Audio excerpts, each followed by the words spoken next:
Sahabat Mas Q yang berbahagia, situs Panembahan Pasir Pari yang berada di Desa Boja, Kecamatan Majenang, Kabupaten Cilacap, memang masih menjadi misteri yang tersimpan dengan rapi. Bersama kru Mas Q83 Official, kami akan mencoba menyelusuri siapa beliau Raden Ngabei Arsantaka, yang konon informasi yang kami dapat, beliau adalah keturunan dari Keraton Solo yang diberi tugas untuk datang dan tinggal di Desa Boja. Siapa beliau Raden Ngabei Arsantaka?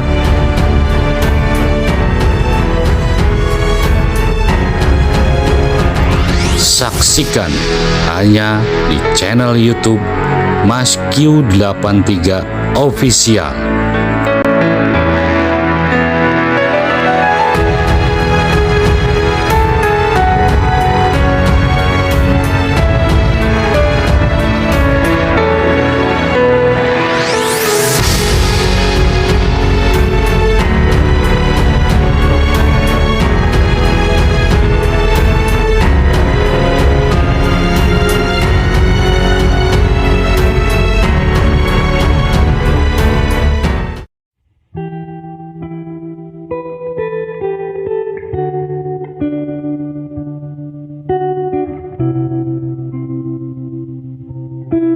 Assalamualaikum warahmatullahi wabarakatuh. Halo Sobat Mas Q yang berbahagia, syukur alhamdulillah atas izin Allah Subhanahu wa Ta'ala, saya beserta kru Mas Q83 Official sudah berada di makom Raden Ngabei Arsantaka yang berlokasi di Desa Boja, Kecamatan Majenang, Kabupaten Cilacap. Lebih tepatnya Panembahan Pasir Pari di Dusun Paninggaran. Baik Sobat Mas Q, rencana kita hari ini datang ke sini memang tidak lain tidak bukan akan mengulas siapa sosok dari Raden Ngabei Arsantaka, yang konon informasi yang saya dapatkan beliau adalah keturunan dari Keraton Solo, tentunya mempunyai sejarah yang sangat panjang di Desa Boja ini. Dan untuk menjawab pertanyaan-pertanyaan saya, alhamdulillah bersama saya sudah ada Bapak Syukur sebagai juru pelihara yang sudah turun-temurun. Tentunya Bapak Syukur ini tahu persis tentang sosok dari Raden Ngabei Arsantaka. Berikut hal-hal yang berkaitan dengan Panembahan Pasir Pari ini. Assalamualaikum Pak Syukur. Waalaikumsalam. Mbah Cakis. Alhamdulillah sekarang cuaca ini sangat cerah sekali nih, dan sangat mendukung sekali ini, dan sangat cocok untuk kita melakukan berdialog ataupun komunikasi. Baik Bapak Syukur, pertanyaan pertama saya, sejak kapan Bapak Syukur ini menjadi juru rawat di Panembahan Pasir Pari ini? Ya, terima kasih atas pertanyaan dari Mas Kingki. Saya akan menceritakan sekilas antara sejarah saya sendiri dan dibantu sama Bibi. Mulai kami bekerja merawat Panembahan Pasir Pari ini tanggal 19 Maret 2019. Berarti kurang lebih hampir 2 tahun lebih ya Pak Syukur. Ya. Baik Pak Syukur, pertanyaan-pertanyaan saya mungkin agak sedikit krusial tentang Panembahan Pasir Pari ini. Dalam ulasan kita hari ini atau di dialog kita hari ini, kita ambil sebagai penambah wawasan saja, dan tujuan saya beserta kru datang ke sini itu bukan bertujuan untuk meluruskan suatu sejarah ataupun cerita yang beredar di masyarakat. Sebenarnya di benak saya banyak sekali pertanyaan-pertanyaan tentang keterkaitan Panembahan Pasir Pari ini Pak Syukur. Karena yang sangat menarik buat saya yaitu Pasir Pari ini erat kaitannya dengan Keraton Solo. Kami menceritakan sejarah Panembahan Pasir Pari ini. Satu, kita sebelumnya menceritakan, kita minta izin dulu, istilahnya ya, alhamdulillah tadi kami sudah minta izin, ya alhamdulillah diizinin, karena istilahnya Mas Kingki pertujuan berniat baik datang ke Panembahan Pasir Pari, Eyang Raden Arya Santaka beserta anggotanya yang ada di sini itu merasa bangga karena istilahnya selama ini ada orang yang peduli ke tempat Panembahan seperti ini dan mau mengungkap sejarah Panembahan Pasir Pari selama ini. Oleh karena itu dia juga berpesan, intinya ya silahkan diungkap dengan baik-baik. Selama ini dari semenjak kami kerja di Panembahan Pasir Pari ini, ya baru kali ini istilahnya dengan itikat baik Mas Kingki datang ke Panembahan Pasir Pari ini untuk mengungkap sejarah Eyang Raden Arya Santaka. Kami sangat bangga sekali dan sangat bahagia. Jujur saja Pak Syukur, sebenarnya saya sebagai generasi milenial itu minim akan sejarah. Biasanya di tempat-tempat ataupun desa-desa itu biasanya ada yang namanya suatu sejarah begitu Pak Syukur. Jadi saya itu minim, jadi saya intinya pengen tahu sejarah yang berada di Panembahan Pasir Pari ini. Yang informasi yang saya dapatkan itu kan sejarah Panembahan Pasir Pari ini erat kaitannya dengan Keraton Solo. Jadi sangat menarik sekali itu buat saya, dan saya juga ingin satu menggali, kemudian ya ingin tahulah sejarah apa sebenarnya di sini. Dan untuk yang selanjutnya, kalau boleh tahu keturunan keberapa Pak Syukur ini menjadi juru pelihara di Panembahan Pasir Pari ini? Turunan ke-7 sudah. Ke-7, Masya Allah, ke-7. Pak Syukur, kenapa Raden Arsantaka itu bisa diutus ke Desa Boja? Apakah Desa Boja itu dahulunya mempunyai kemelut apa ataupun ada peperangan apa sehingga pihak keraton mengutus Raden Arsantaka?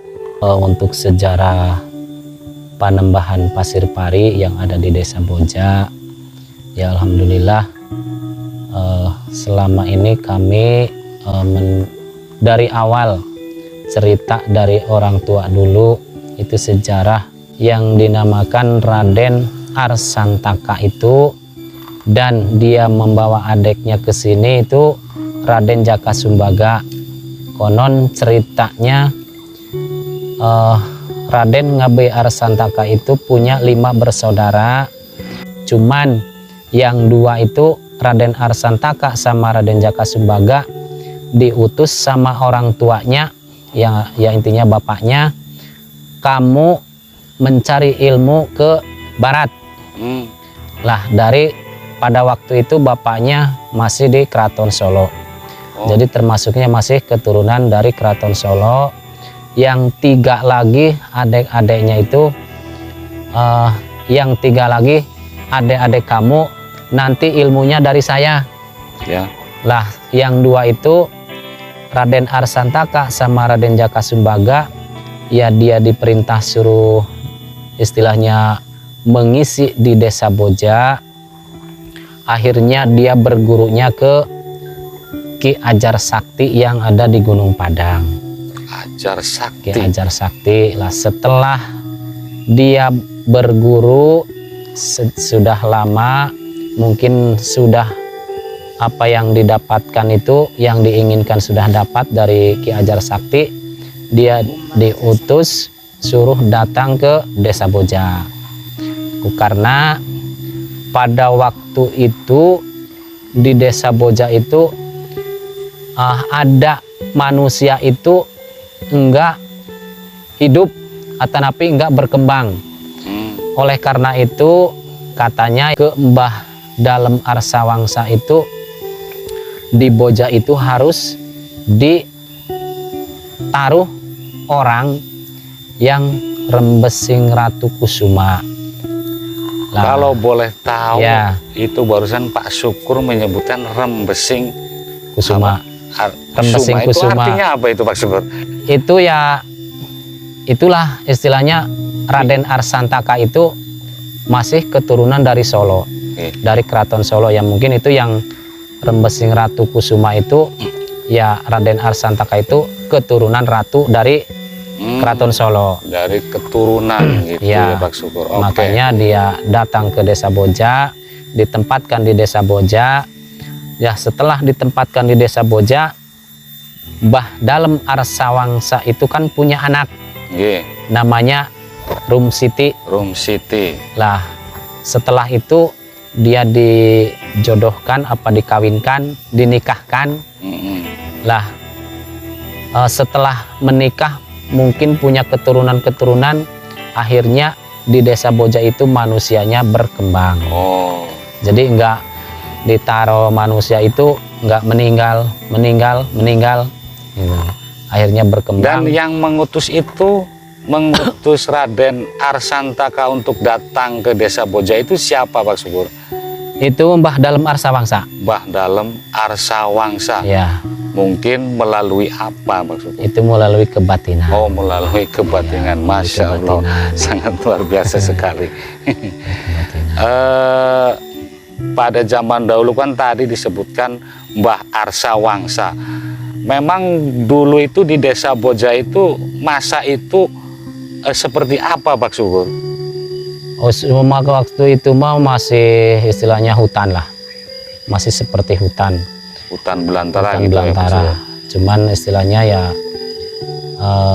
mungkin Mbah Dalem Arsawangsa itu yang kami belum tahu Mbah Dalem Arsawangsa itu berasal dari mana. Cuman yang pertama ada di Desa Boja itu Mbah Dalem Arsawangsa. Lah mungkin dia mulai istilahnya membabad alas Desa Boja karena istilahnya ingin jadi suatu tempat atau napi gerumbul atau napi suatu desa itu. Mbah Dalem Arsawangsa tadinya kan sendiri, laku karena istilahnya dia mungkin memanggil atau napi mencari seorang istri, mati lagi. Lah dia bertanya, kenapa di Desa Boja itu ditempatin manusia kok tidak berkembang? Nah katanya yang dari Keraton Solo itu di Boja itu harus ditempati oleh orang yang rembesing Ratu Kusuma. Jadi yang rembesing arti kusuma itu yaitu beliau Raden Arsantaka. Bersama siapa Raden Arsantaka datang ke tempat ini Pak Syukur? Bersama Raden Jakasumbaga, adiknya. Oh, adiknya Jakasumbaga. Ya. Dan setelah Raden Arsantaka datang ke Desa Boja ini, kemudian apa yang dilakukan beliau Pak Syukur? Yang dilakukan Arsantaka, yang dilakukan sama Raden Arsantaka apakah menemui Mbah Arsawangsa ataupun siapa begitu? Ya, itu kan menemui Mbah Dalem Arsawangsa, yang ditemui kan itu. Lah setelah kesini kemajuannya istilahnya setelah datang Raden Arsantaka, yaitu kan Raden Arsantaka itu di istilahnya dinikahkan lah dijodohkan begitu mungkin ya zaman dulu. Dijodohkan lah, setelah dijodohkan akhirnya mungkin kan berkembang. Raden Arsantaka biasanya pada zaman dulu itu kan apa ya, apakah itu nama julukan ataupun nama asli begitu Pak Syukur? Itu setahu kami nama sejak awal itu Raden Arsantaka. Oh, jadi nama aslinya begitu, Raden Arsantaka. Iya, Raden Arsantaka. Lah, karena istilahnya sekarang bisa Raden Ngabei Arsantaka, itu ngabeinya itu belakangan. Oh. Belakangan. Lah, konon ceritanya setelah banyak orang di Desa Boja, setelah berkembang di Desa Boja, yang kalau zaman dulu itu Mbah Dalem Arsawangsa itu kepala kampung lah. Kepala kampung. Kalau zaman sekarang kepala desa, kayak gitu ya. Ya, sangat menarik sekali. Lah setelah itu biasanya kan Mbah Dalem Arsawangsa itu setahun sekali itu soan ke Keraton Solo. Lah istilahnya setelah dia punya menantu yang Raden Arsantaka itu, dia beberapa tahun nggak sowan ke Solo, ada surat undangan suruh sowan ke Solo.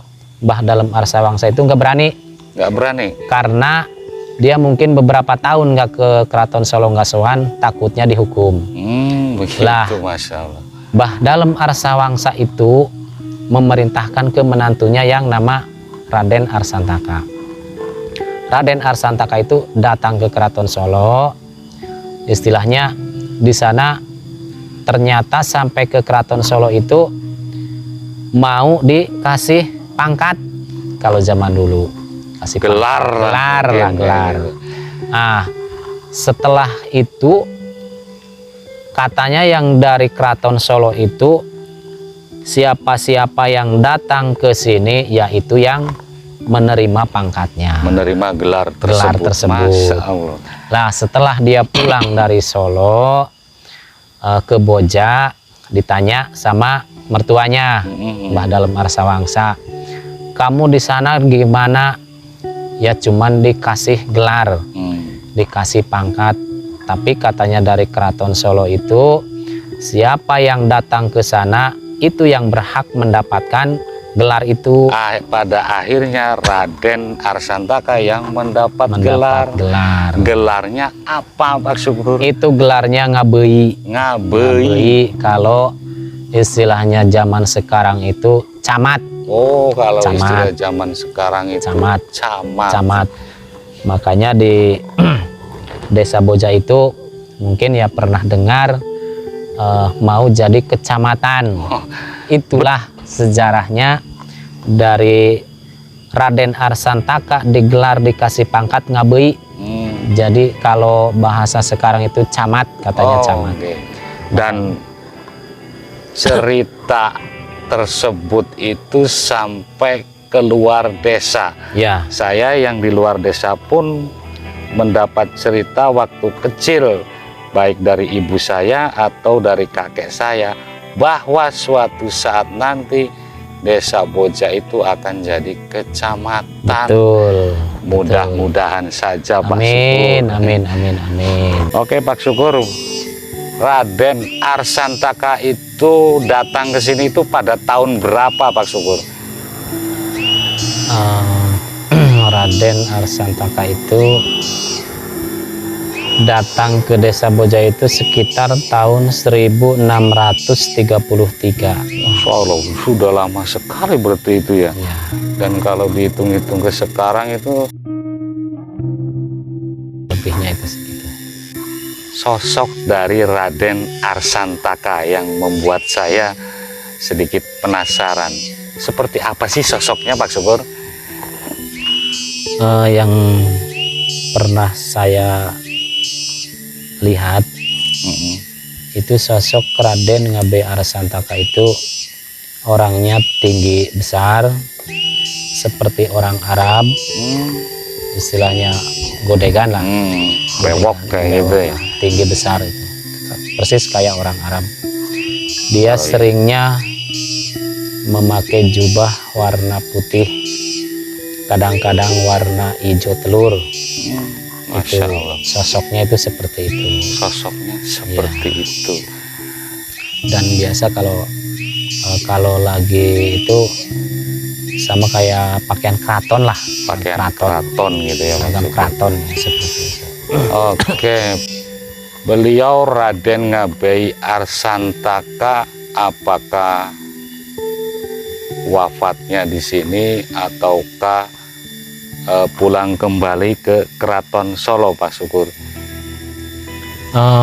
Menurut cerita itu kalau Raden Ngabe Arsantaka itu petilasan, Petilasan. petilasan, berarti ya? petilasan. Masya Allah. Dia pulang lagi ke Keraton Solo dan tinggal di sana Bersama orang tuanya. apakah bersama Mbah Rum Siti mungkin Pak Syukur? Kalau ibu dalam Rum Siti itu memang asli Sini, makomnya di sini. asli makomnya di sini. Makam ya. Kalau makom itu petilasan ya. Dan setelah Raden Ngabe Arsantaka ini meninggalkan Desa Boja ini, kehidupan di Desa Boja ini itu seperti apa Pak Syukur? Ya alhamdulillah kehidupan di Desa Boja itu subur, makmur. Ya istilahnya ya subur makmur lah. Subur makmur. Seperti itu. Baik Pak Syukur, saya akan mencoba bertanya, walaupun sedikit informasi yang saya dapatkan itu sedikit, jadi intinya saya akan mencoba bertanya ke Pak Syukur. Di Panembahan Pasir Pari ini tuh ada berapa makom Pak Syukur? Oh, itu ada 9. Mungkin bisa disebutkan. Yang pertama itu Mbah Wana Wacana, yang kedua yang Ngabe Raden Arya Santaka, yang ketiga Ibu Dalem Rum Siti, yang keempat Mbah Syekh Arya Pamot, yang kelima itu Raden Jaka Sumbaga, yang keenam Mbah Kepek Ngambang, yang ketujuh Mbah Puspa Wacana, yang kedelapan Puspa Laksana, yang kesembilan itu Puspa Diprana. Itu yang ditempatkan di Panembahan Pasir Pari. Mungkin untuk tugas-tugasnya dari kesembilan makam ini dulunya itu tugasnya apa Pak Syukur? Kalau untuk tugas-tugasnya itu yang kami tahu cerita dulu, istilahnya sampai sekarang, kalau yang Raden Ngabe Arsantaka itu istilahnya yang memimpin semua pemimpin di Desa Boja itu dia. Raden Ngabe Arsantaka yang istilahnya membangun, membuat istilahnya aturan-aturan apa itu tatanan di Desa Boja, atau napi tata letak Desa Boja lah, seperti itu. Itu Raden Ngabe Arsantaka. Masya Allah, jadi beliau jasanya sangat besar ya, sekali ya Pak Syukur ya, untuk Desa Boja ini. Mungkin untuk yang lainnya tadi kan ada siapa Arya Pamot, ada Ya. itu tugas-tugasnya beliau. Ya. Kalau untuk Syekh Arya Pamot itu tugasnya karena dia Syekh itu menyebarkan agama Islam di Desa Boja. Masya Untuk Allah. penyebaran agama Islam di Desa Boja. Terus Jadi beliau yang menyebarkan agama Islam. di Desa Boja. Apakah dulu sewaktu Raden Ngabai Arsantaka datang ke Desa Boja ini, agama Islam itu sudah ada apa? Belum. Oh, belum ada. Dulu masih agama Hindu. Pada waktu itu masih agama Hindu. Iya, masih Masa. agama Hindu. Makanya adat-adat itu kan dari jamaah agama Hindu. Adat istiadat. Adat istiadat. Betul Jadi sekali. ke bawah istilah sampai sekarang ya namanya kalau dulu itu Buddha Islam katanya. Jadi Buddha Hindu, Islam. Buddha Islam. Oh, Buddha Islam. Itu namanya gitu. Jadi kalau untuk sejarah di Jawa itu memang seperti itu. Ya, betul sekali Pak Syukur. Yang lainnya mungkin Pak Untuk Syukur yang kan lainnya, ada. kalau untuk yang lainnya itu yang Ibu Dalem Rum Siti ya, Nggih. itu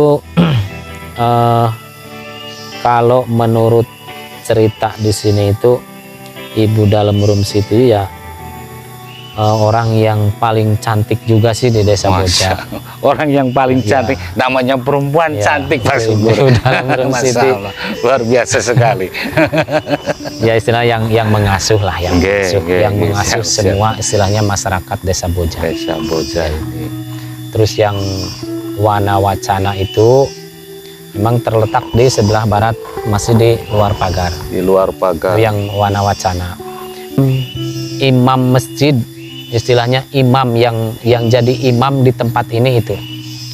Masya Tempat Allah. imam. Makanya tugasnya itu katanya Mbah Wana Wacana itu sebagai imam di Panembahan Pasir Pari, dan istilahnya kalau ada masyarakat Desa Boja, kalau istilahnya mau mesantren, mau mendirikan pesantren, itu harus mendapat izin dulu ke Mbah Wana Wacana. Bahwa Nawacana. Ya. Atau mungkin berziarah. Berziarah. Nah, Begitu betul, mungkin, betul, Pak betul. Syukur. Berziarah. Karena sah saja kalau istilahnya orang berdoa dimanapun itu kan sah-sah saja Sah-sah begitu. saja. Yang penting jangan melenceng dari Ya, betul, akidah. betul, betul, Gitu. betul. Sangat Berziarah. menarik sekali teman-teman. Berziarah. Terus yang saya ingin ketahui di Panembahan Pasir Pari ini itu dulunya seperti apa Pak Syukur? Apakah dulunya sebuah mungkin kerajaan kecil ataupun apa itu Pak Syukur? Ya, itu menurut cerita memang seperti itu. Itu suatu kerajaan kecil. Suatu kerajaan kecil ya sebagai pusatnya lah, istilah pusatnya Desa Boja itu terletak di Pasarean Pasir Pari ini. Dulu. Dulu Ya. sebagai pusat kerajaan, Pusat sentralnya pusat itu di sentralnya sini. ya di sini. Masya Allah. Makanya kan Luar dinamakan biasa sekali. Panembahan Pasir Pari. Pasir Pari. Baik Pak Syukur. Terus apakah banyak orang yang datang ke tempat ini? Apakah mempunyai tujuan tertentu atau mungkin dalam arti tanda kutip begitu Pak Syukur? Banyak banyak sekali. Kalau tujuan-tujuan itu memang intinya semua juga kan minta keberkahan, keselamatan Betul dalam sekali. hidup. Ya intinya Semuanya yang seperti tadi itu. saya sebutkan, berdoa di mana saja itu sah-sah Betul, saja. betul. Yang penting jangan melanggar dari Iya, akidah. iya. Seperti itu Pak Syukur. Pak Syukur ini mau menyampaikan pesan untuk masyarakat luas ataupun mungkin untuk para pengunjung yang nantinya datang ke sini, monggo Pak Syukur. Ya. Mohon maaf sebelumnya, saya Syukur dan ini bibi saya, Ibu Cakis, selaku yang merawat di tempat Panembahan Pasir Pari ini. kami menyampaikan ke masyarakat khususnya Desa Boja atau luasnya Kecamatan Majenang dan sekitarnya, bahwa intinya kami merawat tempat ini selalu mendoakan, yang pertama mendoakan ke istilahnya para leluhur, dan kami pesan tolong jangan dilupakan adat istiadat atanapi leluhur kita yang sudah berjuang mendahului kita, istilahnya meninggal, istilahnya harus memulai lah, kalau bahasa Sunda itu dimumulai. Tempat karuhun istilah leluhur diterangkan kita di bawah sini. Itu seperti itu. Karena bahasa saya juga belum ngerti bahasa ini, nanti akan diterangkan. Dan khususnya untuk masyarakat Desa Boja, siapapun tamu yang datang ke sini itu bukannya minta ke makam-makam di sini, tapi hanya untuk mendoakan para leluhur kita yang sudah mendahului, istilah yang telah berjuang di Desa Boja. Kita itu harus ngiriman lah, intinya ngiriman doa. Iya betul. Itu kalau jangan meminta ke makam, tetap kita mintanya ke Allah Subhanahu wa Ta'ala. Cuman kita minta berkahnya, karena kita istilahnya satu, kita berdoa di tempat yang hening itu terasa khusyuk. Betul sekali Pak Sumi. Beda sama di tempat keramaian. Kalau di tempat ini tuh hening. Ya intinya seperti itu, Mas Kinggi. Kami pesannya itu seperti itu ya. Tolong dijaga bareng-bareng dengan baik, itu seperti itu. Pak syukur. Dan terima kasih sekali udah menyempatkan waktu, dan mohon maaf bila ada kekurangan dari kru Masq 83 Official Pak Syukur, dan semoga Pak Syukur, Mbah Cakis semoga sehat-sehat selalu. Amin. Baik Sobat Masq yang berbahagia, itulah tadi komunikasi kita ataupun dialog kita dengan Bapak Syukur sebagai juru rawat di makam Panembahan Pasir Pari ini. Semoga apa yang beliau sampaikan bisa membawa manfaat, minimal untuk menambah wawasan saja terhadap menjaga kelestarian alam dan adat budaya yang ada di Nusantara ini. Baik Sobat Masq, saya akhiri cukup sekian. Wassalamualaikum warahmatullahi wabarakatuh.